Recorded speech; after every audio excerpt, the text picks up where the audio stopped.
Hola, voy a hacer la parte tercera de la conspiración del conspiracionismo.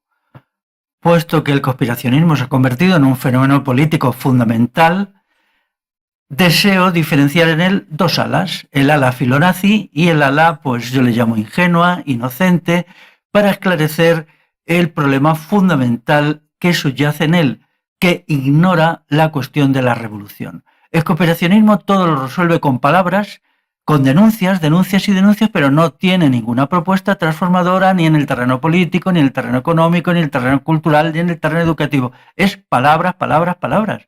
Y entonces hace que la gente se satisfaga con palabras, que es lo mismo que hace la nueva derecha, como es Trump en Estados Unidos, o como es Putin en Rusia, o como es Bolsonaro en Brasil.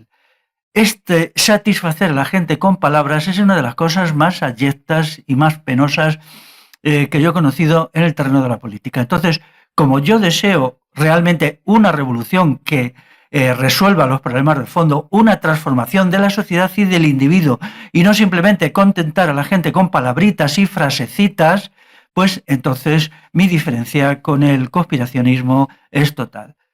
Lo resumo, el conspiracionismo en principio tiene cosas que están bien, pero al ignorar la noción de revolución, el programa revolucionario, las propuestas transformadoras y la organización, autoorganización de la gente, del pueblo en la base, se convierte en una forma de pensamiento reaccionario y luego demagógico que engaña, igual que hace la izquierda. La izquierda habla de justicia social, habla de tal, son solo palabras, palabras. Y el conspiracionismo, que ahora se ha convertido en una forma de derecha, el conspiracionismo en su versión filonazi y en otros muchos asuntos, con su patriotismo y todas estas cosas ahora que están surgiendo, el patriotismo español, pues es simplemente derecha, es la derecha, es una nueva derecha. Hay una ola europea y mundial de derechismo que está promovida por el fracaso del progresismo y del izquierdismo. Todos estamos hasta la coronilla de progresismo e izquierdismo, y entonces un sector de gente ingenuo e inocentón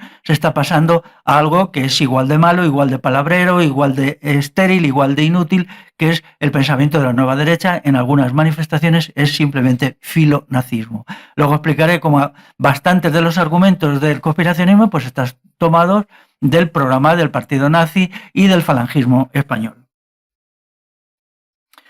Entonces, vamos a ver algunas de las cuestiones que nos plantean, que yo realmente pues me resultan tan ridículas que a veces sí me da la risa porque esto es pues eso, una ingenuidad, creerse cosas que son increíbles, que no tienen ninguna base, y entonces hay como una especie de irracionalismo de fondo en este conspiracionismo que es necesario poner en evidencia. Voy a decir algunas cuestiones, por ejemplo, sobre los jesuitas. Pero antes de entrar en los jesuitas, voy a decir algo sobre el CNI. El CNI ha sacado un documento no hace mucho, que lo ha hecho una de sus filiales, que es el Observatorio Digital ELISA, que habla del conspiracionismo. Y lo denuncia supuestamente el conspiracionismo. Yo más bien creo que quieren magnificar a ciertas personas, presentándolas como jefes del conspiracionismo y presentando como una cosa terrible, temible, o sea, anti-institucional al conspiracionismo. Pero, digo, si el CNI se preocupa por el conspiracionismo, ¿no debería el conspiracionismo preocuparse por el CNI, que es una institución militar que hoy, a día de hoy, está dirigida por un oficial de carrera, un militar de carrera? ¿No debería preocuparse? ¿Por qué están tan preocupados con cosas como los jesuitas? Y me vuelvo a reír, sí, me río porque me da la risa. Y sin embargo, no están preocupados por el CNI. Esto es muy, muy misterioso, ¿no? ¿A quién beneficia esa despreocupación del conspiracionismo por el CNI? Obviamente al mismo CNI, ¿no? Obviamente al mismo CNI, y eso nos da una idea quién está impulsando la conspiración del conspiracionismo e incluso quién está financiando el conspiracionismo. Eso es algo que, vamos, ya sabéis que yo acostumbro a decir todo a las claras, y en todas estas cuestiones voy a decirlo todo a las claras sin utilizar nombres de personas por el momento, pero en algún momento, si hace falta, lo digo. Los jesuitas, una de las, de los núcleos de maquinación terroríficos, por lo visto, ¿no? Entonces vamos a ver, si eso fuera así, El país ideal sería la monarquía hispánica de Carlos III, que expulsa a los jesuitas en 1767. Estupendo, ¿no? Luego, viva Carlos III, ¿no?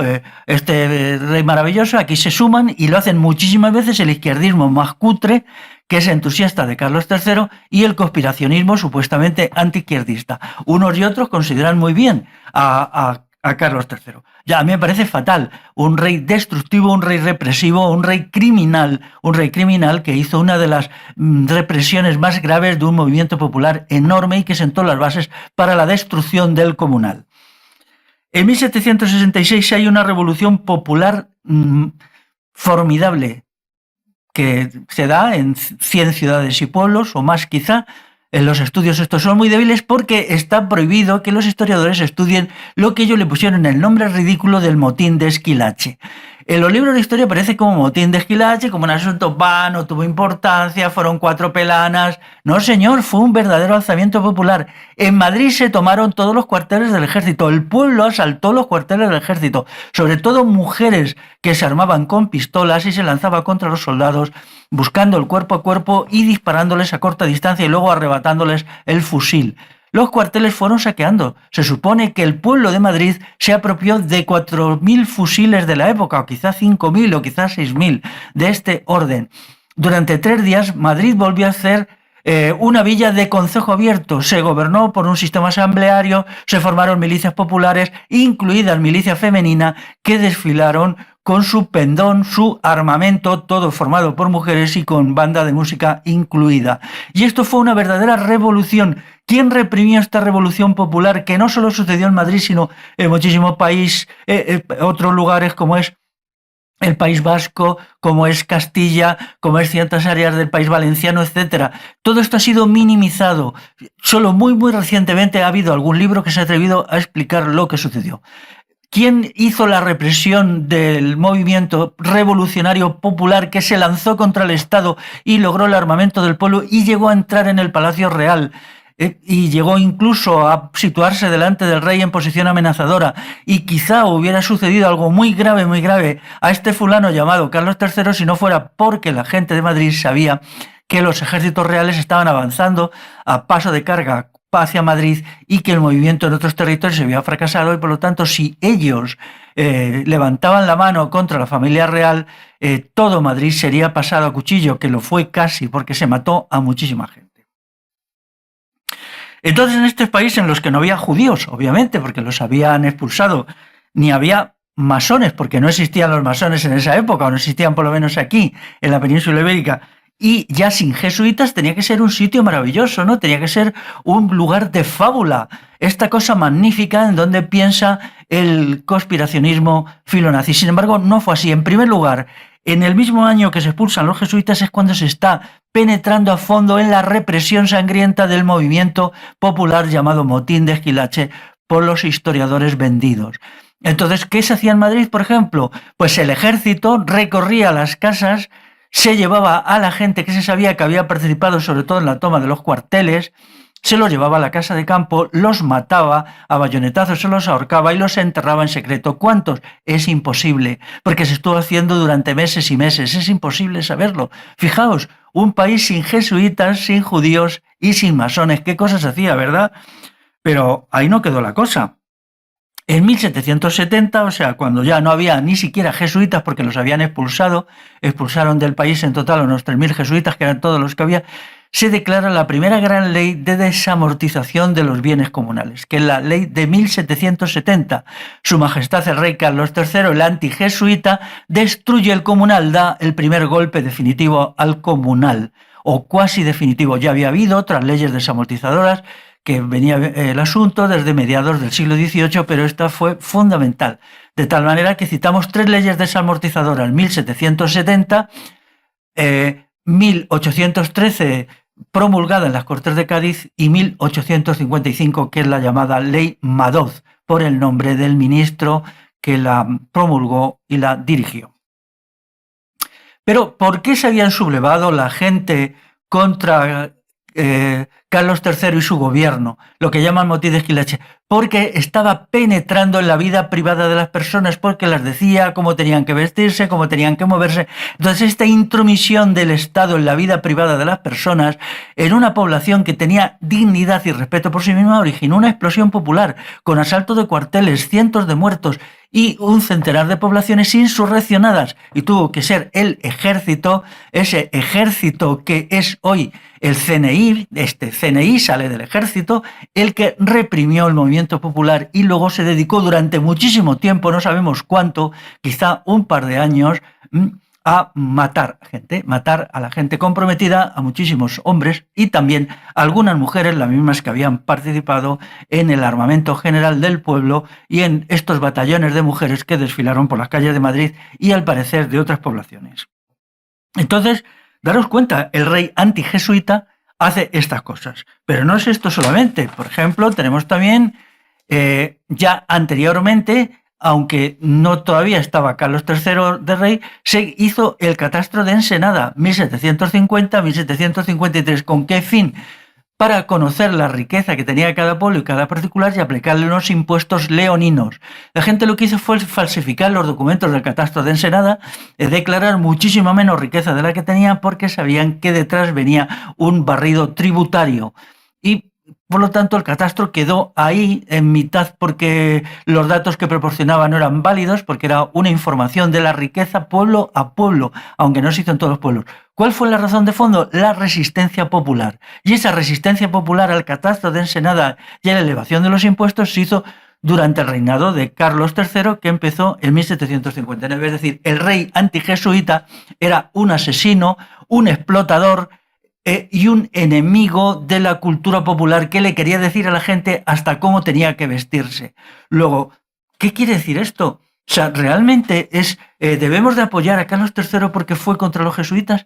No sé, nos estamos metiendo en el mundo de lo delirante, de lo contrarrevolucionario, de lo reaccionario, de la extrema derecha. Estamos metiéndonos en la extrema derecha más delirante, ¿no?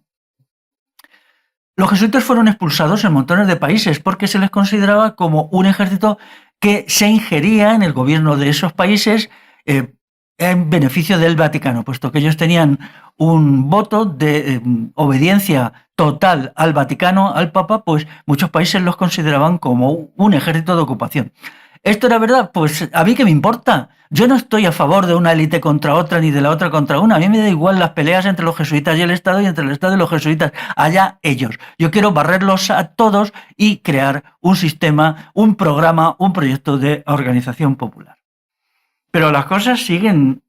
El delirio, porque esto es un delirio, es una cosa que es que no tiene ni pie ni cabeza. O sea, realmente es algo que la extrema derecha ha organizado, ha metido, ha difundido una extrema derecha, claro, para crear un nuevo movimiento, un nuevo franquismo a partir de estas cositas, embelleciendo a un rey criminal como fue Carlos III. Por ejemplo, se afirma hoy que las élites de todo el mundo, cuidado, de todo el mundo, son educadas por la Ratio Studiorum, que al parecer hicieron los jesuitas. Yo no conozco este documento. O sea, la Ratio Studiorum dicen que es el elemento decisivo en la educación de las élites mundiales. Entonces yo me pregunto, bueno, vamos a ver, ¿dónde está la Ratio Studiorum en los programas educativos actuales? Yo no encuentro absolutamente nada de esto, que me digan dónde está. ¿Dónde está? Lo que veo es que las empresas transnacionales, muchas de las empresas transnacionales, intervienen en la definición de programas. Estas empresas del gran capitalismo que es el problema, y no los jesuitas, que es un asunto de cuarta o quinta categoría hoy, son los que hacen los programas educativos y los que penetran en la mente de la gente destruyéndosela. Por ejemplo, leo La historia secreta del sistema educativo de John Taylor Gatto. Es un libro completísimo que hace una relación muy completa de los sistemas de educación, diríamos deseducación, destrucción de la mente y la conciencia de los niños, adolescentes y jóvenes en los últimos 30 años. Se refiere a los jesuitas, se refiere a la Ratio Studiorum, en absoluto ni los cita. ¿Por qué? Porque hay docenas de sistemas educativos, de procedimientos educativos de toda naturaleza. Todos dicen que son estupendos, que ellos son los mejores, entonces se los va estudiando y clasificando a partir de la experiencia. Por lo tanto, alguien aquí se está inventando algo, está mintiéndole a la gente. Bueno, pues alguien dirá por qué. Alguien dirá por qué. Vamos a ver, la Iglesia Católica, de la cual forman parte los jesuitas, se está desintegrando. Incluso un sector dentro de la Iglesia, por ejemplo, el cardenal Ratzinger, piensa que no tiene ningún futuro, que es una cuestión de muy pocos años en que desaparezca la Iglesia. La mayoría de las iglesias están vacías o semivacías. Muchas se han convertido en centros culturales, se cierran iglesias todos los días, 3, 4, 10, 20, 30, y no se dejan que se arruinen o no se convierten en mezquitas porque se dedican a centros culturales. Entonces, seguir insistiendo en lo de los jesuitas es ridículo. Si uno visita la sede central de los jesuitas en la población de Loyola, en Guipúzcoa, la encuentra semi-abandonada, donde antes había cientos de seminaristas que se instruían en los principios del jesuitismo, ahora hay docenas, si llega a docenas, y dentro de unos años habrá 0. Porque la Iglesia Católica pues, está desapareciendo y el Papa actual pues, está haciendo todo lo que puede para que desaparezca mucho más deprisa. No hay renovaciones generacionales, o hablas con curas y dicen, no hay renovación generacional. Hay curas con 85 años que todavía tienen que seguir atendiendo a parroquias. Igual pasa con los jesuitas. El tiempo de los jesuitas ha pasado. Fue el siglo XVIII, efectivamente, que fueron muy criticados por otros sectores de la Iglesia, por ejemplo, los jansenistas, este sector eclesiástico del jansenismo por el que yo tengo bastante simpatía, pero los jesuitas, ¿son funestos los jesuitas? Totalmente funestos, con su ética acomodaticia, con su despotismo, pero fueron, no son, hoy no aparecen en ningún lado, ¿no? Sin embargo, tenemos el CNI. El CNI no es un grupo secreto. ¿Qué sabéis del CNI? Tiene un fondo de reptiles, ellos mismos lo dicen, que hay unos fondos reservados, unos fondos secretos con los cuales hacen de todo, desde salvar a los asesinos de las niñas de Alcácer, por ejemplo, untando con grandes cantidades de dinero a la gente que ha intentado poner en claro el asunto, o pagando gente que los amenace o cosas así, pues hasta financiar a algunos jefes del conspiracionismo. ¿Por qué no se investiga al CNI aquellos que creen en que los grupos secretos lo dominan todo? El CNI es una sección del ejército. Veamos el otro grupo satanizado, que es la masonería. Esto aquí ya es delirante. Vamos a ver, hoy en España no llegan a 4.000 el número de masones. Esto, comparado con los 300.000 militantes del Partido Socialista, es nada. De estos 4.000 masones están divididos a su vez en 3 o 4 obediencias, es decir, en 3 o 4 corrientes y organizaciones, y a su vez en 8 o 10 corrientes políticas, ideológicas y éticas.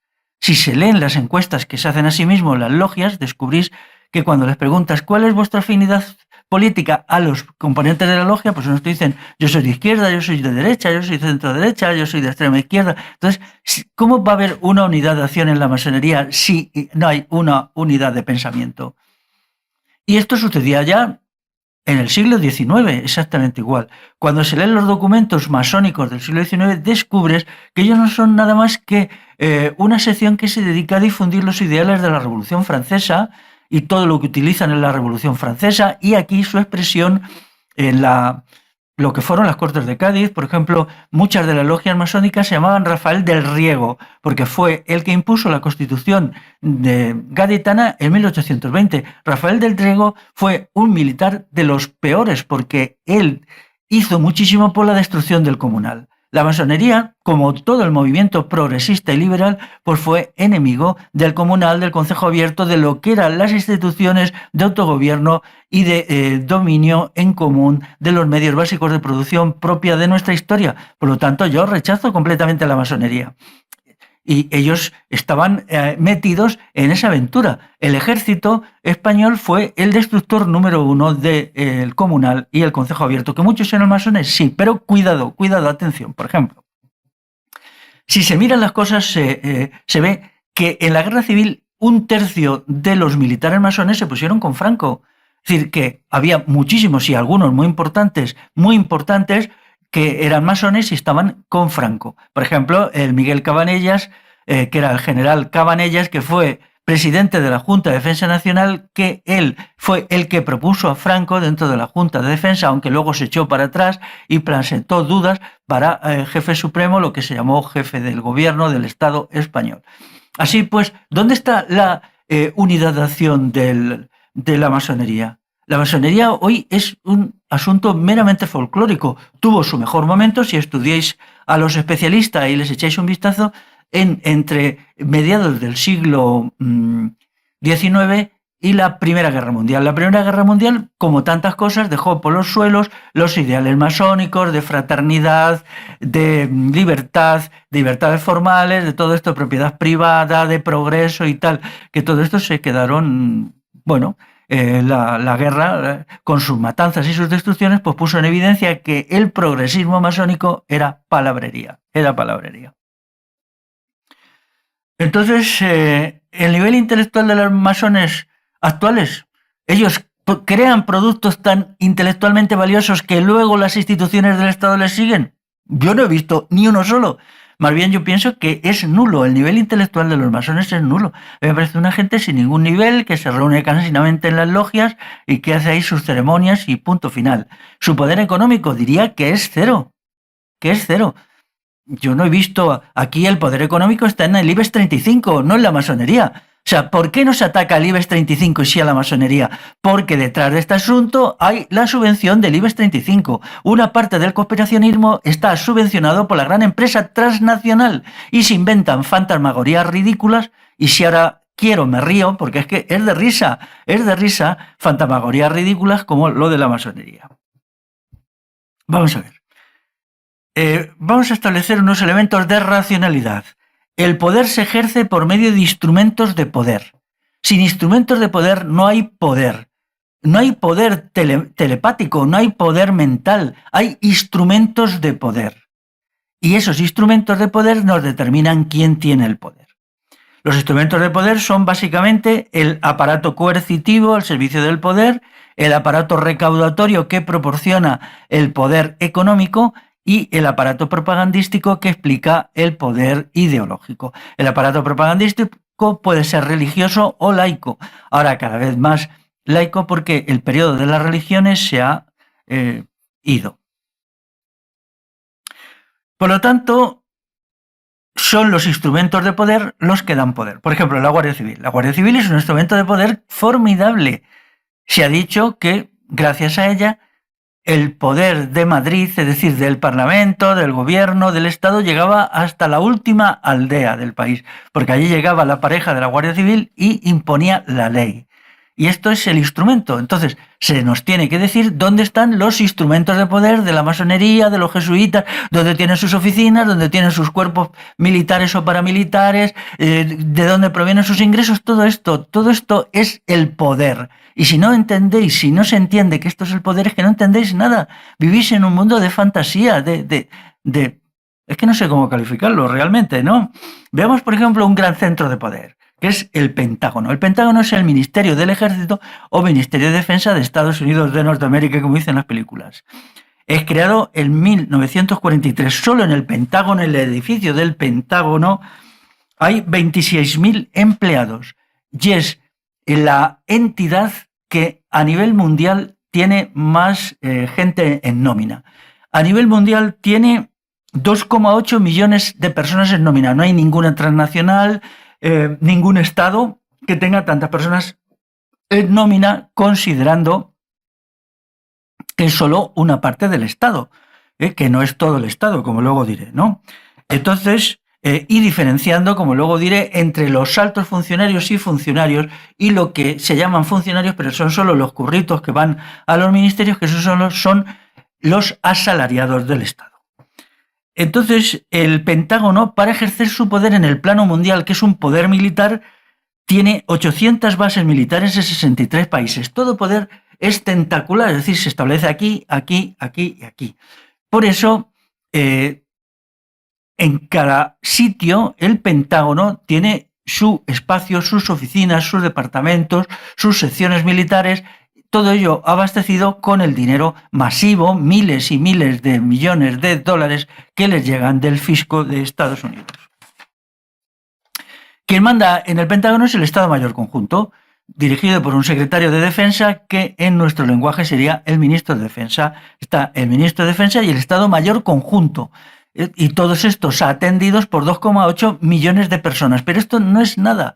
Es muchísimo más. Por ejemplo, cuando la economista Mariana Mazzucato en el Estado Emprendedor investiga toda la industria de microelectrónica, informática y tal, ella descubre algo que yo ya sabía, no hacía falta que me lo dijera, que todas esas industrias, sobre todo la de Steve Jobs, muerto hace unos años, trabajaba para el ejército. Funcionaban con empresas pantallas para ocultar el carácter militar de sus actividades, pero detrás de ellas lo que había era el poder militar, con subvenciones militares, todos los inventos, y lo primero que hacían era llevarse al ejército y luego se les buscaba un uso civil. Eso ha sido así siempre, siempre, ha sido así siempre. Entonces realmente, cuando se presenta a la masonería o a los jesuitas como blanco del problema, se está ocultando que el problema real está en el ejército. El problema real está en el ejército porque poder significa fuerza. Los poderes constituidos son los poderes de la fuerza. Y esto es tan elemental, tan de sencillo común, que yo siento vergüenza ajena. Ahora estoy avergonzado de mí mismo por tenerlo que explicar. Pero bueno, así es el mundo en que vivimos, ¿no? El Ministerio de Defensa, o sea, el Pentágono de Estados Unidos tiene 4 agencias secretas. ¿Por qué no se estudia estas agencias secretas la gente que es tan aficionada a los grupos secretos? Los grupos secretos, misteriosos, de capa y espada, de novelón decimonónico, estas cosas que saltan tanto e inflaman la imaginación de algunos, podían investigar, por ejemplo, la DIA. La DIA, que no es la CIA, cuidado, no confundir DIA, es el grupo de contrainsurgencia secreto más importante a nivel mundial, con mucho. De allí se hacen operaciones, de todo, operaciones de contrainsurgencia, de promoción de movimientos y partidos políticos en muchos lugares del mundo, de pagar a grupos contrainsurgentes, de promover asesinatos. La DIA es el centro del poder secreto mundial. Pero luego hay 3 más, que es la NSA, otro más que es la NGA, y otro más que es la NRO. O sea, todos estos cumplen funciones específicas. Y luego está la CIA. Todos estos 4 son grupos secretos militares. Todos ellos dirigidos por militares y formados básicamente por militares. La CIA formalmente civil, porque depende del presidente de Estados Unidos, pero realmente trabaja en íntima relación con la DIA y cumple los mismos objetivos que la DIA. ¿No sería conveniente estudiar a estos grupos y presentarlos? A mí no me cabe duda, por ejemplo, que la conspiración del conspiracionismo a nivel mundial, no olvidemos que la derecha carca y la extrema derecha ahora mismo se basan en gran medida en el conspiracionismo filonazi, está dirigida desde la DIA, el organismo la DIA, y aquí luego su réplica, que es el CNI. Es como, por ejemplo, la preocupación por los chemtrails. A mí me fastidia mucho que se diga chemtrail y no estelas.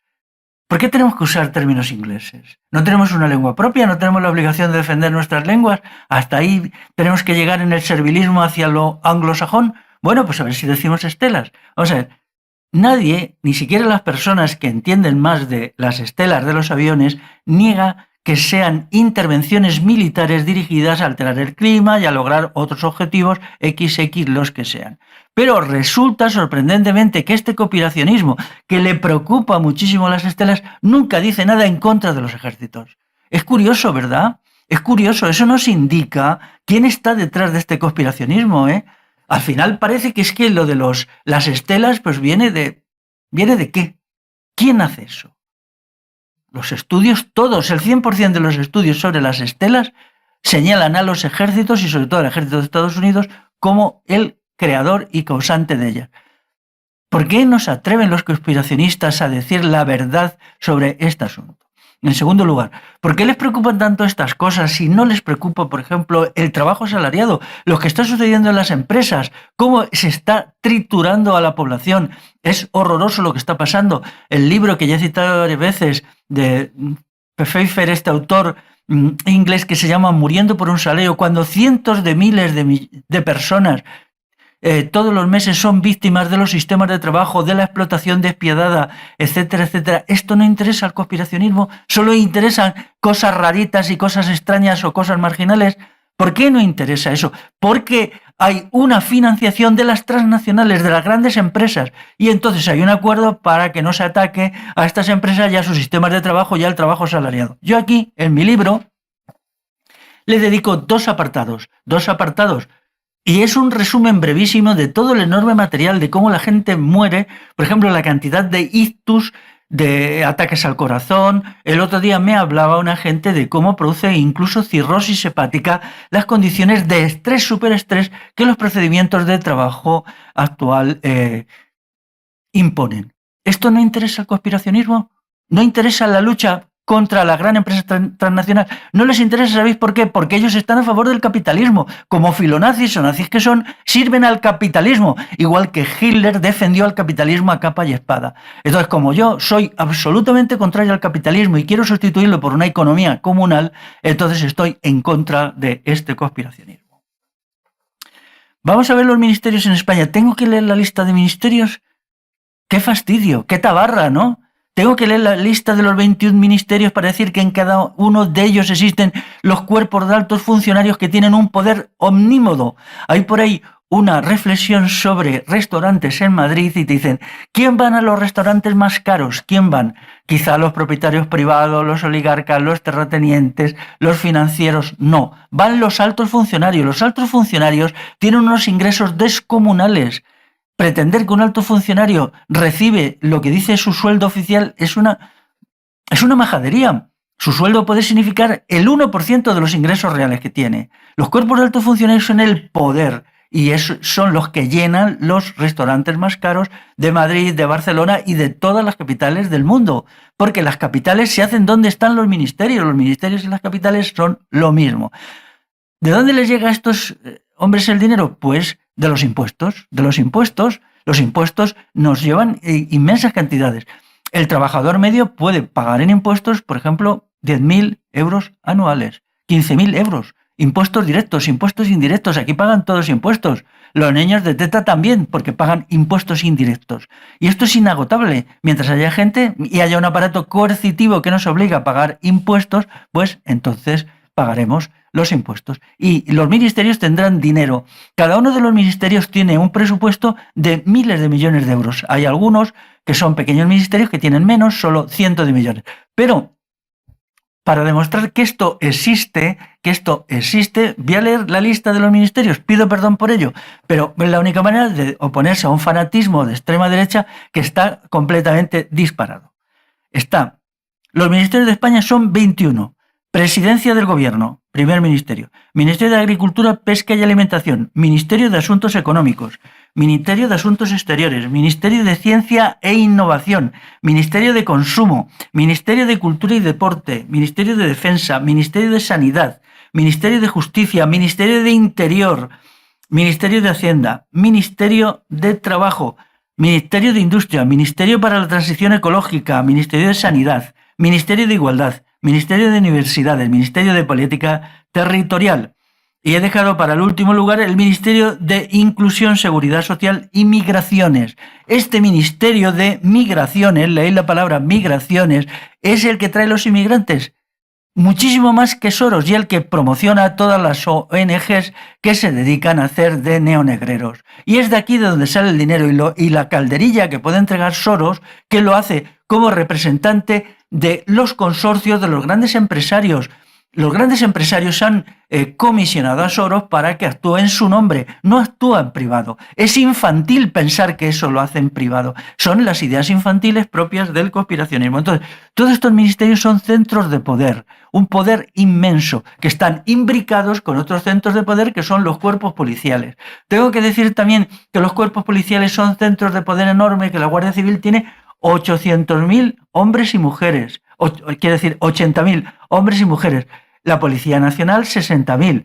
La Chancha, 17.000. Los Mossos de Escuadra, más o menos lo mismo. Y luego está la Policía Municipal. Y luego podemos ver la policía privada de las grandes empresas transnacionales que está creciendo exponencialmente debido a la crisis de la producción. Entonces, todos estos son los centros reales de poder y no se quiere que se hable de ellos. Si queréis encontrar algún sitio que os hable de los ministerios, buscar mucho. No hay libros sobre esto, porque lo que se quiere es que no se hable de ellos, que sean poderes en la sombra. Y entonces supongo que las personas que aman la libertad, que amamos la revolución, que queremos cambiar el sistema y no contentarnos solamente con la crítica de 2 o 3 sujetos, deberíamos investigar este asunto.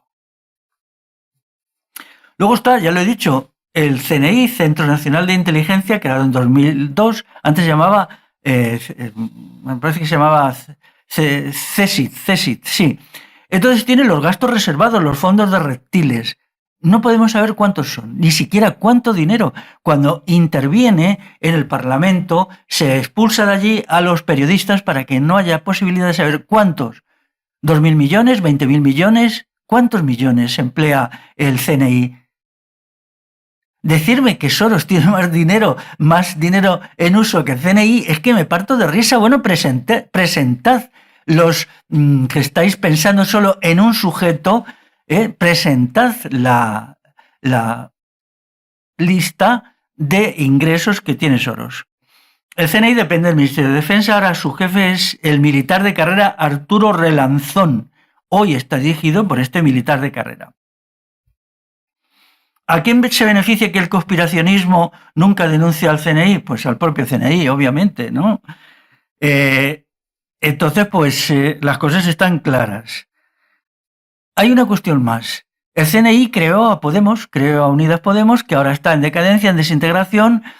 Su caudillo máximo se cree un estadista sublime y se dedica a las tonterías parlamentarias y a cositas de ninguna importancia hasta que un día descubra que no es nada y le tiren a la basura, ¿no? ¿Eso significaría que vamos hacia un partido conspiracionista? Sí, vamos hacia un partido conspiracionista. Yo ya tengo 3 o 4 fichados, 3 o 4 casos en que eso va por ahí. Es un partido conspiracionista que coincidiría con la derecha, la nueva derecha, con Trump, en defensa del capitalismo, porque en la denuncia solamente de Soros, de Bill Gates y de pues toda esta gente, de Rockefeller, de Rothschild, hay una defensa del capitalismo, porque lo que se nos está diciendo es que los problemas del mundo no los crean toda esta suma de empresas transnacionales, sino los crean estos señores, y eliminando a estos señores, entonces todo iría bien. Es decir, un capitalismo sin Soros es lo que apoyan los conspiracionistas. Sencillamente, lo están diciendo siempre. Nunca veo que el denuncia de la empresa transnacional y su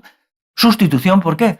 Por una economía comunal. Eso significa una revolución económica. Cuando los conspiracionistas den el salto a hablar de una revolución económica, ya eliminar la gran empresa transnacional, yo tendré algún respeto por ellos. Mientras tanto, no. ¿Pero cómo lo harán? Pues lo harán a la manera nazi. Dirán, el Estado tiene que apoderarse de las empresas transnacionales, y que eso es en parte lo que dice Podemos también. Aquí hay una suma, una unión. Los fascistas de derechas y los fascistas de izquierda se unifican. ¿El Estado se va a apropiar de eso?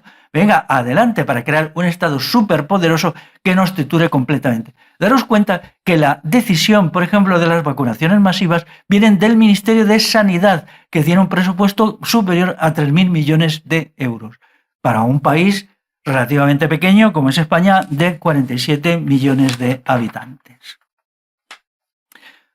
Vamos a ver algunas de las cuestiones que explican hasta qué punto las teorías conspiracionistas no tienen fundamento en los hechos.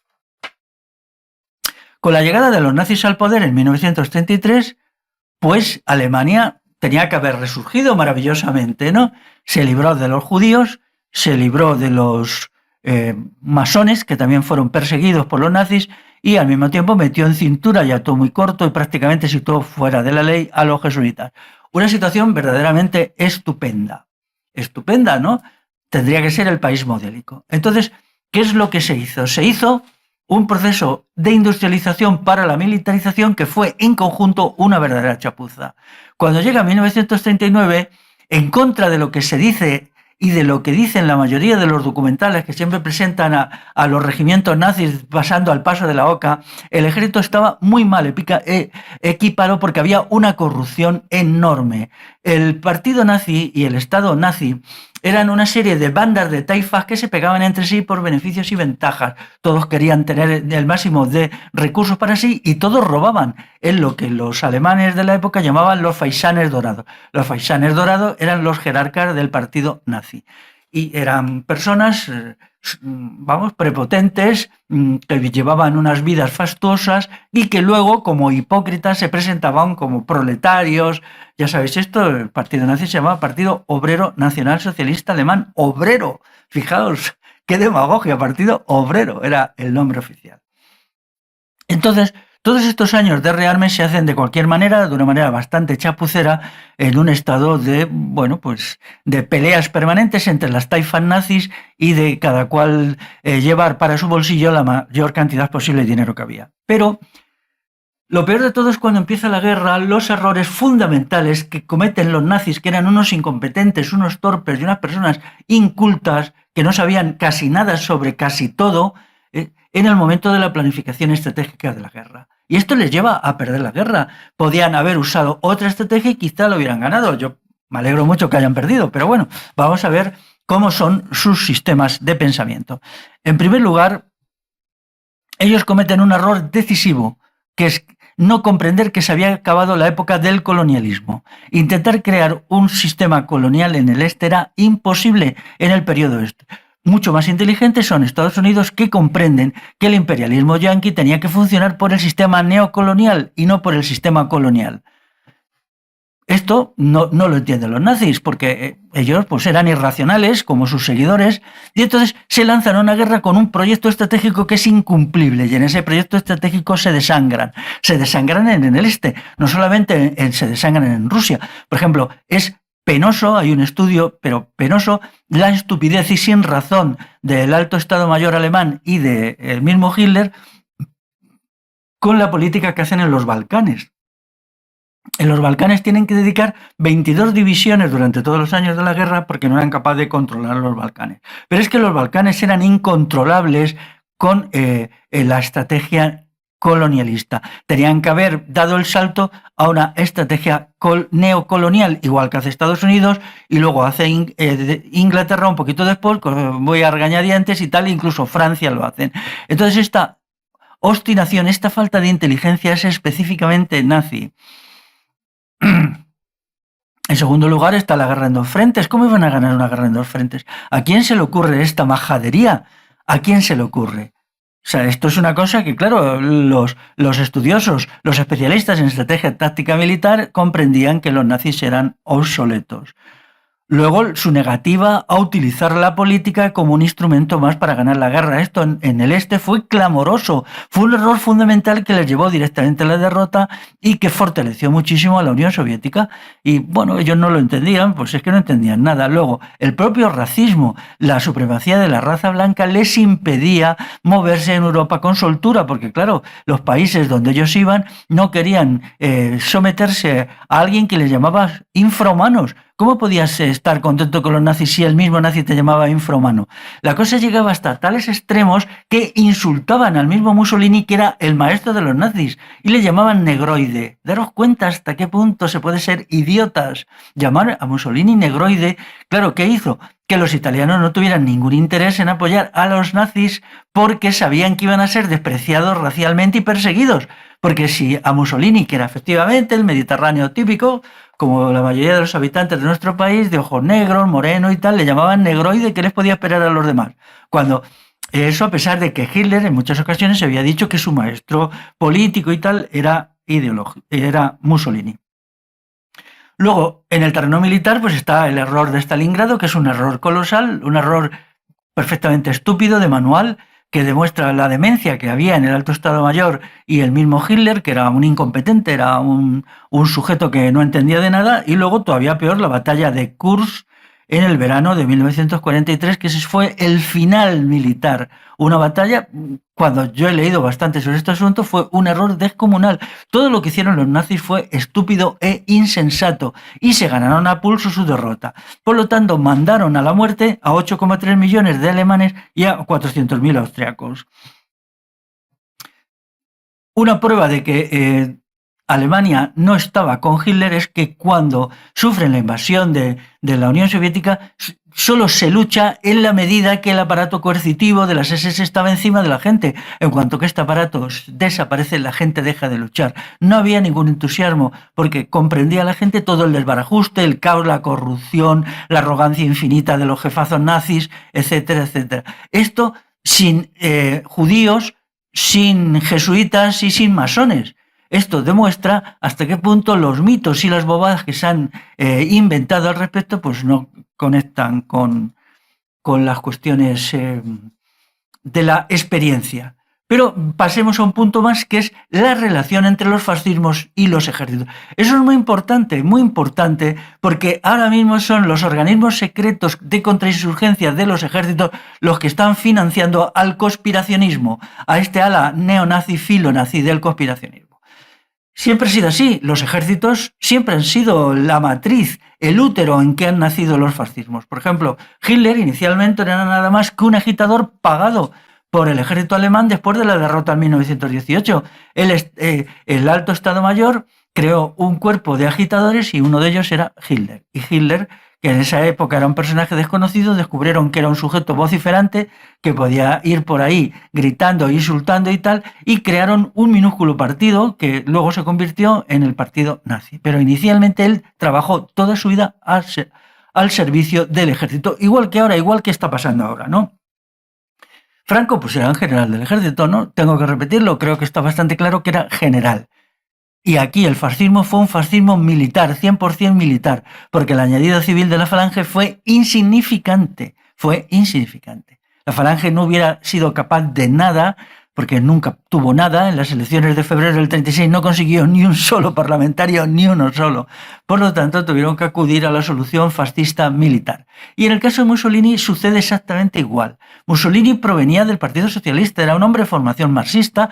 En el marxismo le había aprendido el fascismo, marxismo, fascismo, todo es lo mismo. Los fascistas son marxistas y los marxistas son fascistas. Y él era un alto funcionario del Partido Socialista Italiano y un hombre con formación intelectual. Y lo único que tuvo que hacer fue una pequeña deriva para introducir en su marxismo algunas nociones como es el patriotismo, el militarismo y tal, que ya existía en el Partido Socialista Italiano, que era muy militarista, pero solo una pequeña deriva, luego hacer toda esta parafernalia de las camisas negras y los fascios y tal. El momento clave del ascenso de Mussolini al poder es octubre de 1922, que es cuando la famosa marcha sobre Roma. Él dice, bueno, vamos a marchar sobre Roma con esta chulería y esta arrogancia histriónica que le caracterizaba y allí vamos a conseguir hacernos con el gobierno. Entonces la convocatoria de la marcha empezó mal porque eran días fríos y lluviosos de octubre. Y no, los partidarios eran muy poquitos. Él pensaba que iban a ir cientos de miles y se quedó la cosa reducida a unos miles. Y encima las columnas que debían marchar sobre Roma, pues no se decidían a marchar porque hacía lluvia, porque hacía frío, porque le faltaba alimento, le faltaba infraestructura. ¿Quién salvó la marcha sobre Roma? El ejército italiano. Proporcionó camiones, recogía gente en sus pueblos, en los camiones y los llevaba a las estaciones de ferrocarril. Proporcionaba alimentos, ropas de recambio, impermeables para la lluvia, etcétera, etcétera. Es decir, que la marcha sobre Roma fue una operación teatral más o menos ridícula, escenificada por Mussolini, que hubiera sido un fracaso absoluto si no hubiera sido porque el ejército la organizó con la infraestructura militar. Aquí está todo. Quien dice fascismo dice militarismo, y quien se olvida de denunciar el militarismo es porque o es fascista o está muy cerca del fascismo. La palabra misma conspiración pues viene de la conspiración judeo-masónica del franquismo. Todavía en el último discurso de Franco, en 1975, tuvo que sacar la conspiración judeo-masónica, referirse a ella. Ya estaba muy mal, era muy mayor, estaba muy ido, pero claro, tremendo, ¿eh? En una Europa que esto le provocó una mezcla de hilaridad por un lado, porque es de risa decir estas cosas, y por otro lado de rabia y de ira, porque fueron la época de los últimos fusilamientos del franquismo, de la violencia y tal. Entonces, quienes hablan de conspiraciones y conspiracionismo deberían explicar qué piensan ellos de la conspiración judeo-masónica. Vamos a ver, Franco fusiló a unas 10.000 personas acusadas de masones. yo creo que ahí se metió, como siempre, gente que no era de nada. Probablemente solo un tercio, unas 3.000 personas, poco menos de un tercio, eran realmente masones. Y todos los demás, pues era gente de bulto. También porque ya he dicho antes que un tercio de los masones apoyaron activamente a Franco y quizá más de un tercio en el sector civil. Quizá llegaran a la mitad. O sea, la masonería se dividió en dos alas opuestas. En un país en guerra civil, unos masones estuvieron con un lado y otros masones con otro. El franquismo creó un falso enemigo al pueblo para negar que el enemigo del pueblo pues es el Estado y las corporaciones capitalistas. Entonces dijo que eran los judíos y los masones. Se crean falsos enemigos para defender a los verdaderos enemigos, y eso hace igual ahora el conspiracionismo. Hoy igual se bloquea la revolución dirigiendo la ira popular contra unos falsos enemigos. Entonces esta cuestión se debería de corregir, y quienes se llaman a sí mismos conspiracionistas deberían dar su explicación de la conspiración judío-masónica. Si los masones son tan malos como ellos dicen, ¿van a proponerse la solución final que aplicó Franco contra los masones? Esto es muy importante, tienen que decirlo. Franco fusiló a 10.000 personas acusadas de masonería. ¿Qué van a hacer los que dicen lo de los masones? Carlos III, el rey asesino, el rey que reprimió la gran revolución de 1766, la revolución popular, que es llamada Motín de Esquilache en los libros de texto, se lanzó contra los jesuitas. ¿Van a hacer eso también estos? Entonces, tienen que pasar de las palabritas vacías y decir lo que van a hacer. Digan, si los jesuitas son tan tremendos, que propongan la expulsión, ¿no? ¿Quién los va a expulsar? ¿El Estado? Ah, amigo, ahí ya os ponéis del lado del Estado, pedís soluciones estatales. Y si realmente los masones son tan horripilantes, decidnos que os parece estupendo lo que hizo Franco con los masones. Decidlo, no seáis hipócritas, no tengáis miedo, decid la verdad. Y si no la decís vosotros, la voy a decir yo. Vamos a ver ahora la teoría de la nobleza negra veneciana como fuerza económica decisiva. ¿Qué significa esto? Bueno, pues voy a intentar explicar que es una teoría nazi. Es lo esencial de la teoría nazi sobre economía. La demagogia nazi, yo tengo aquí este libro, mirad, os lo voy a enseñar. Es el libro de uno de los colegas de Hitler, pero uno de los máximos colaboradores de Hitler, que se llama Gottfried Feder. Aquí pone texto oficial del NSDAP, que es el nombre oficial del partido nazi en alemán, Partido Nacional Socialista Obrero Alemán. Y entonces se llama el Programa Nacional Socialista. Este autor, además de escribir un libro sobre los judíos, que se llama Los judíos, tiene otro que se llama La lucha contra la alta finanza, 1933, y otro más que es contra la servidumbre del interés del dinero. La teoría de este señor, que era la teoría de todos los nazis, es que el capitalismo es bueno, es muy bueno, pero tiene una excrecencia que es financiera. Entonces, esa excrecencia financiera es la usura, es el interés usurario, que es la forma como se enriquecen los judíos. Por lo tanto, lo que hay que hacer es acabar con el interés usuario, eliminar a los judíos para que la usura desaparezca y entonces sean las instituciones financieras del Estado o los bancos privados ligados al Estado los que hagan el préstamo a bajo interés. Y entonces con eso ya todo será maravilloso. Daros cuenta que esta es una teoría, primero, que no es nada nueva. O sea, como todo el nazismo es un refrito, es una forma de monetarismo. Es un refrito que coge teorías de otros autores, muy parecido, por ejemplo, a la teoría de Keynes sobre el interés y el dinero, que también Keynes la escribió más o menos en la misma época, un poquito antes que este señor, o un poquito después, su libro fundamental. Entonces ellos lo que venían a decir es que la economía funciona por el dinero. Esto es mentira. El núcleo esencial de la economía es la producción, el acto productivo, el trabajo, no el dinero. Esa es la diferencia, y una revolución económica hay que hacerla en el acto del trabajo, en la producción, porque el dinero no determina la economía, y esto de eliminar el crédito usurario es una bobada, porque en realidad lo único que se hacía era una centralización en el Estado del crédito usurario. Es decir, ya no se permitía a los usureros seguir con sus trapicheos y ahora se obligaba a que todo pasara por aquellos bancos que o bien eran bancos estatales o bancos controlados por el Estado, a los que el Estado les podía cobrar los impuestos de la forma adecuada. Es decir, frente al sistema de los llamados usureros, que era una forma espontánea de prestar dinero, se implantó el sistema estatal. Y eso es todo lo que dice este señor. ¿Eran judíos todos los usureros? Ni mucho menos. Por ejemplo, aquí en España no había judíos en el siglo XIX, ¿verdad? No lo sabía. Estamos de acuerdo, sin embargo, la usura estaba muy extendida. Y es verdad que había usureros que eran gente que vivían de eso y vivían bien, pero esos usureros no tenían nada que ver con los judíos. Por tanto, esta teoría es falsa y es una teoría nazi. Es una teoría nazi. Entonces, aquí hay un caso muy curioso de un usurero famoso que os lo voy a decir, aunque sea anecdótico. No sé si sabéis que en la Guerra Civil hubo un destacamento de la Guardia Civil que se hizo fuerte en el monasterio de Santa María la Cabeza, en Jaén, y ahí resistió a las tropas republicanas durante 3 o 4 meses. Estaba dirigido por un señor que era el capitán Cortés. El capitán Cortés era un capitán de la Guardia Civil. Y este hombre resistió ahí hasta que ya al final, pues las tropas republicanas le hirieron de muerte, él murió a los pocos días y tomaron el monasterio. Pues bueno, este señor y su señora eran unos usureros de lo peor. Ellos practicaban la usura a gran escala, al parecer. Cuando se lee una biografía de este señor, te encuentras con cosas. Y este, pues era un partidario acérrimo de Franco, lo que demostró resistiendo hasta la muerte allí en este monasterio, y un amigo de los nazis, porque ya los nazis habían intervenido con la Legión Cóndor en la ayuda de Franco. Por lo tanto, la calificación a todos los usureros de judíos y a todos los usureros de contrarios a los nazis es absurda. Este señor era un colaborador de los nazis, un colaborador armado de los nazis y un usurero de padre y muy señor mío. La usura también fue atacada por la Iglesia Católica, se crearon las cajas de ahorro y todo esto para acabar con la usura.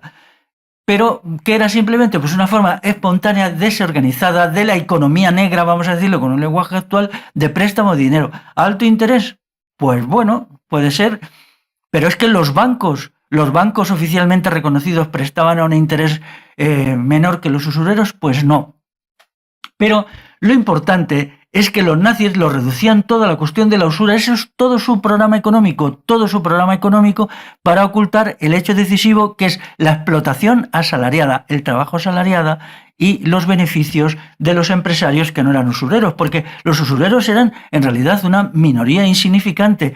Alemania era un gran país industrial, era el sector secundario y la industria donde se realizaba la explotación de la clase obrera, una clase obrera que había sido reducida a unas condiciones de vida, pues de subsistencia por los nazis para pagar la industrialización desde la llegada al poder de los nazis.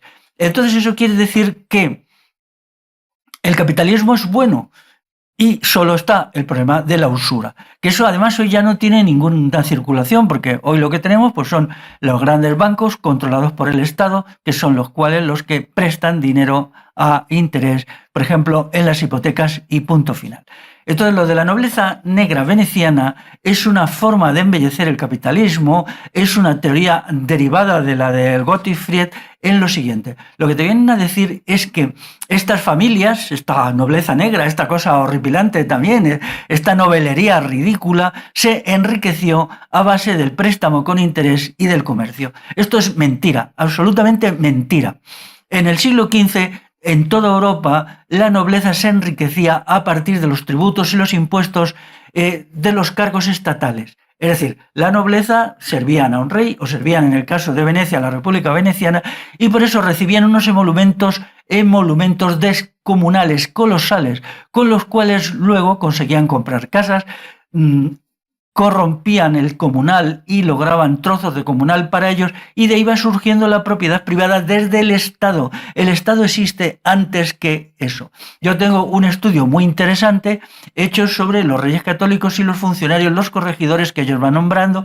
Ya existía la figura del corregidor, era aquel que en las villas y ciudades representaba al rey y, digamos, cumplía funciones de gobierno cuando el rey no estaba presente. Era como el mandamás en nombre del rey en cada villa y ciudad. Entonces, esta gente recibían unos salarios o unos emolumentos, porque no se puede llamar salarios, tremendos. Yo me quedaba asombrado porque hice también el cálculo de qué poder adquisitivo tenía la cantidad de dinero en moneda que recibían estos altos funcionarios del Estado de los Reyes Católicos. Eran colosales. Y ellos, pues ya digo, compraban bienes inmuebles, propiedades rústicas, de todo. Un poco corrompían la propiedad concejil y le van dando bocados. Eso mismo sucedió también en Sevilla, que en el siglo XV ya hay una gran venta de tierras comunales. Pero esta venta, que a veces ni siquiera era venta, sino era apropiación por parte de esta aristocracia estatal, se realizaba a partir del Estado. Es decir, lo primero que hay es una fuerza armada depredadora que es capaz de cobrar impuestos. En segundo momento, hay unas instituciones que son cubiertas por una serie de sujetos que reciben una cantidad de dinero enorme, y a partir de ahí es donde surge la propiedad privada. Por lo tanto, la lucha contra el capitalismo y la lucha contra las grandes fortunas no puede hacerse sin eliminar al Estado, que es el gran poder financiero, el primer poder financiero.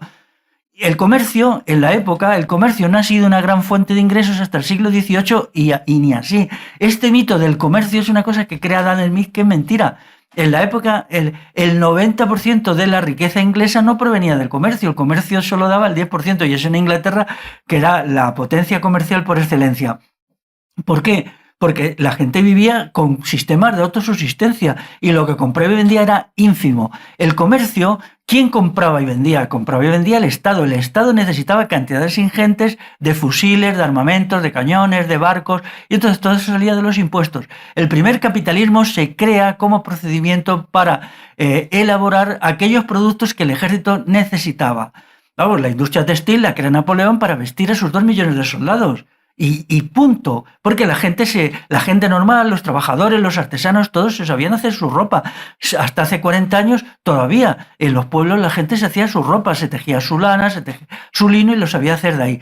Entonces, toda la interpretación de la historia que salva la función del ejército y no presenta al ejército como el vector principal del capitalismo es la propia de los nazis, porque ellos querían convertir al ejército, y lo decían abiertamente, en el gran centro de la nación alemana. Entre otras cosas porque Hitler no era nada más que una marioneta del ejército. Por ejemplo, cuando el ejército le ordena, señor Adolfo, usted tiene que acabar con las SA porque son belicosas y rebeldes. En junio de 1934 él organiza unos comandos de acción y matan a 300 jefes de las SA y punto final todo. Y las SA no vuelven a molestar más. ¿Por qué? Porque les molestaba al ejército, querían crear un ejército paralelo al suyo, y porque les molestaba a los grandes industriales que estaban un poco cansados de las gamberradas de los tipos de las SA.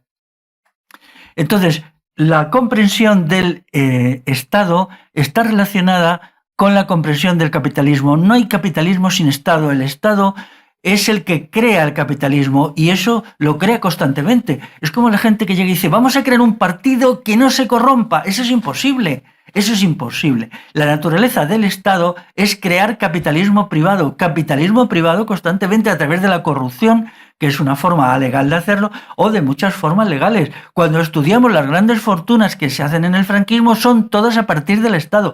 Todos los franquistas enriquecidos, que eran muchísimos, todas las grandes familias, muchas familias catalanas, familias vascas, familias andaluzas, familias castellanas, todos ellos se habían hecho dinero a la sombra del régimen, a la sombra del franquismo, a través de procedimientos que en general nada tenían que ver con ninguna actividad útil.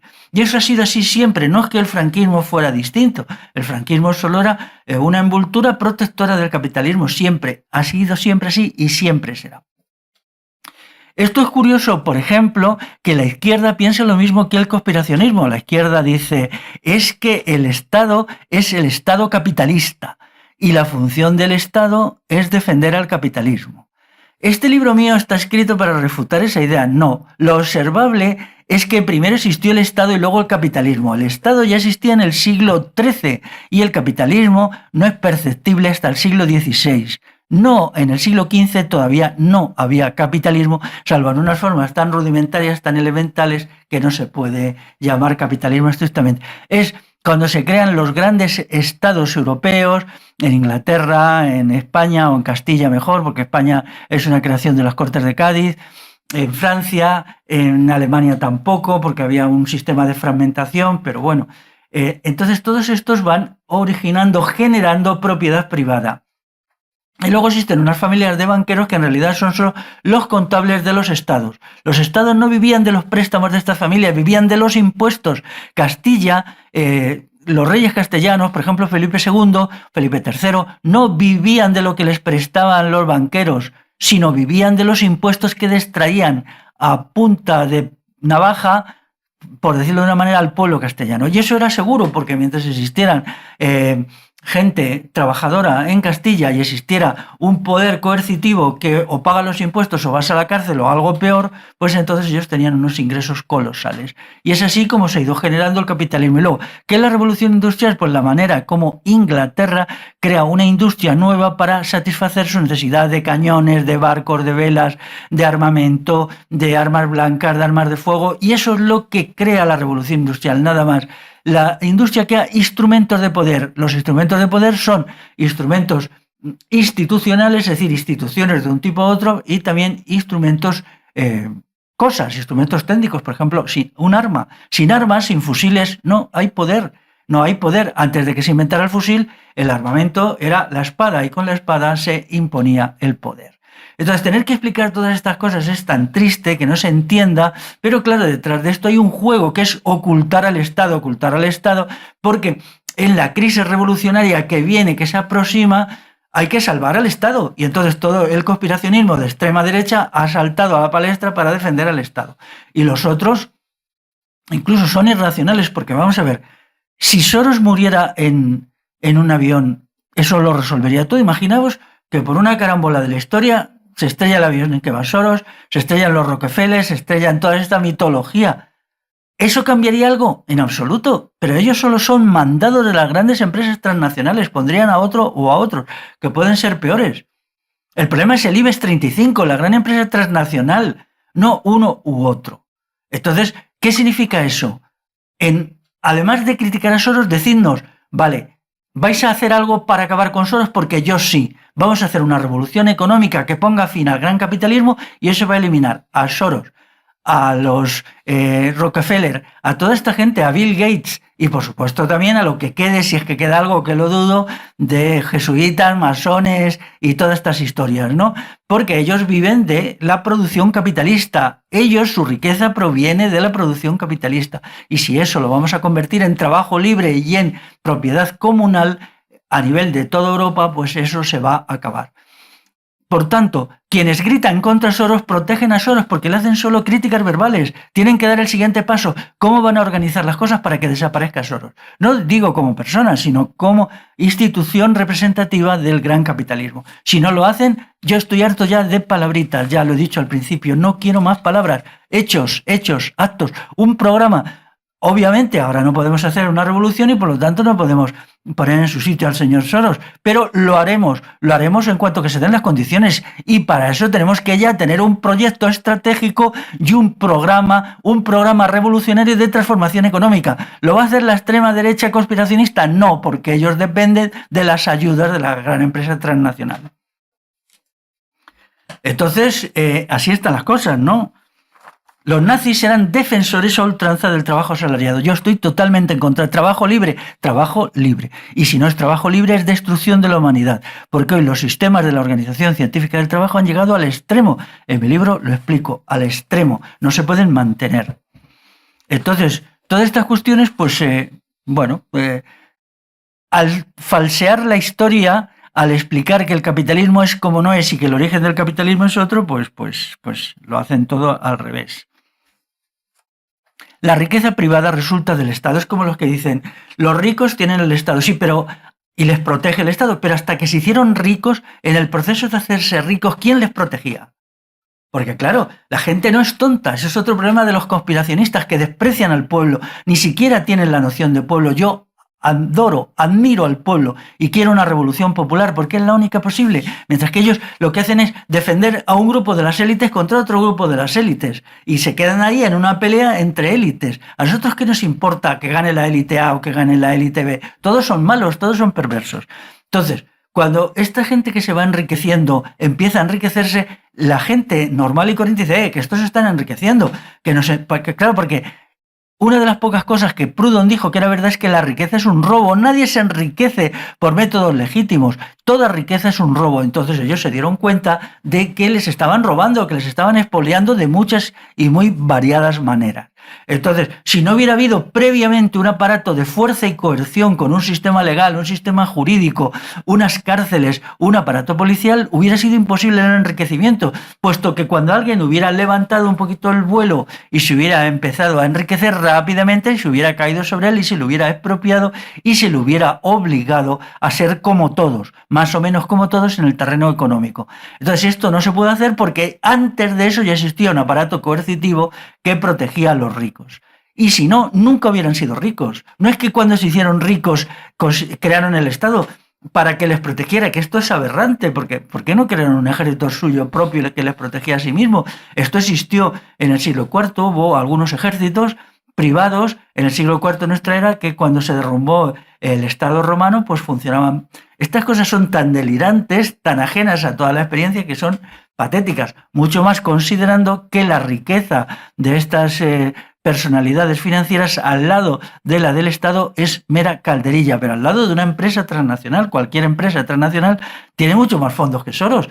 ¿De dónde saca Soros el dinero? Sería muy importante que el conspiracionismo le explicara qué cantidad de dinero tiene Soros y de dónde proviene. Supongo que provendrá de empresas. O depende de bancos que pintan el dinero y lo fabrican. No, el dinero no es un valor en sí mismo, no es riqueza en sí mismo. Refleja una riqueza real en bienes y servicios. Luego tendrá que tener empresas, igual que los Rockefeller, ¿no? Esas empresas, ¿con qué procedimientos hacen el trabajo? ¿Eso no importa? ¿No importa eso? Entonces sois unos procapitalistas. Claro, además de fascistas, procapitalistas, ya lo sabía yo. Entonces yo digo, contra Soros, Bill Gates y Rothschild vamos a saltar de la denuncia real a la preparación de un programa que acabe con su poder, y eso exige una revolución económica. Otros podrán pensar que es que hay que presionar al aparato de Estado para que elimine a estos señores o para que les expropie. Bueno, esa es la solución nazi, sí, la solución nazi y la solución izquierdista. La solución izquierdista y nazi que es la misma, porque Dios les cría y ellos se juntan, ¿no? Pero, bueno, la mía es otra.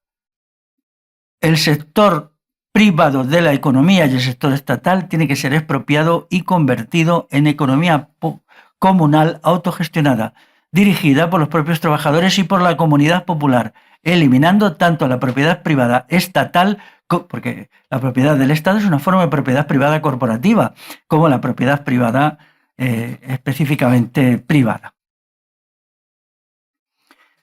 Una de mis acusaciones, voy a usar esta palabra contra el conspiracionismo, ya lo he dicho, es que todo es verbal. Trump es verborreico, Bolsonaro es verborreico, es bla, bla, bla, bla, no hacen nada de lo que dicen y entretener a la gente con palabrería. Dar un paso de las palabras a los actos. Y ese salto es el que yo quiero ver. Entonces, la tesis conspiracionista del soborno, pues es ridícula, ¿no? Es ridícula, vamos a ver. Los recursos financieros que son mínimos, se dice, es que sobornan al presidente del gobierno, que no es un poder real. El presidente del gobierno en ningún país es un poder real, ¿eh? Hay que entender cuál es la estructura real del poder. Esos son solo poderes formales, poderes que están ahí, marionetas. Que un señor completamente inculto como los que han sido presidentes del gobierno en nuestro país en los últimos 40 años, ¿tiene algún poder real? ¿De qué entienden? ¿De qué saben? Pues si son unos pardillos y unos tontos que están puestos ahí para cumplir una función de pseudo representatividad. Bueno, entonces quien toma las decisiones son los poderes fácticos reales, y estos poderes fácticos tienen que ser eliminados para que haya una verdadera democracia y una verdadera participación popular. Entonces, la riqueza no es solo dinero. Creer que a la gente se la soborna solo con dinero, el Estado no solamente proporciona dinero, más dinero del que le pueda proporcionar Soros, sino otros bienes inmateriales en la forma de bienes materiales, bienes, servicios, etc. Y también bienes inmateriales, como es fundamental el poder de decidir, el poder de mandar. Se habla de la erótica del poder. Me parece que se olvida que la erótica del poder es muy fuerte. Hay una satisfacción morbosa, enfermiza en mandar. porque es como ejercer la propia libertad, entonces la gente se pierde por eso. Y esa erótica del poder, ese gusto por mandar, tiene mucho más importancia que cualquier cantidad de dinero. Cualquier cantidad de dinero, mucho más cuando lo que reciben es, bueno, pues muy importante, ¿no? Pero luego todas las instituciones estatales tienen sus servicios de vigilancia, todas. Tus servicios internos, que saben quién se corrompe y quién no se corrompe, a veces lo permiten porque les interesa y otras veces no lo permiten. Quien no cumple las directrices lo acordado en los encuentros que ellos hacen, porque efectivamente los cuerpos de altos funcionarios se reúnen, toman decisiones, establecen directivas y también fijan sanciones para quienes de ellos no cumplan lo acordado. Entonces, quien no cumple lo acordado, pues es castigado. ¿Que necesitan más dinero? Más impuestos. Entonces, ¿qué sucede? ¿Que a veces el Estado tiene que endeudarse con la banca? Sí, pero básicamente la banca depende del Estado. Eso se vio perfectamente y eso lo explico aquí. Toda la gran empresa privada se vino abajo en la crisis de 1808-1814, todos. Las grandes empresas en Estados Unidos, la mayoría de ellas se vinieron abajo y los bancos hasta tal punto que sus acciones tuvieron un interés de $0. Y entonces lo que hizo el Estado fue hacerse cargo de ellas y asignarle primero un valor artificial y luego ponerlas en funcionamiento. Pero hubo un momento en los tiempos de Obama en que perdieron todo valor y el capitalismo fue rescatado por el Estado, que es la función que siempre tiene, rescata al capitalismo y le crea como poder suyo, porque el Estado tiene siempre un anclaje. El Estado es invulnerable a las crisis económicas, pero no invulnerable a sus propias contradicciones internas. ¿Cuáles son? ¿Por qué es invulnerable a las crisis económicas? Porque siempre tiene el recurso a los impuestos. Es verdad que si hay mucha gente ociosa y en el paro, pues ingresa menos impuestos, pero más o menos siempre ingresa. Y he de señalar que el poder económico es solo una forma de poder, no el más decisivo, no el más decisivo. Hay muchas formas de poder: poder político, poder cultural, poder administrativo, poder tecnológico, poder militar, poder policial, poder religioso. ¿Por qué se reduce todo a una única forma de poder? El poder religioso, por ejemplo, los países islámicos tienen una fuerza descomunal y a través del poder religioso tienen poder económico. Allí realmente es algo también aberrante, ¿no? Como el clero islámico tiene un poder inmenso, pues tiene también el poder económico. Bueno, para terminar y yendo al grano, punto número 2, ¿dónde está la idea de revolución en el conspiracionismo?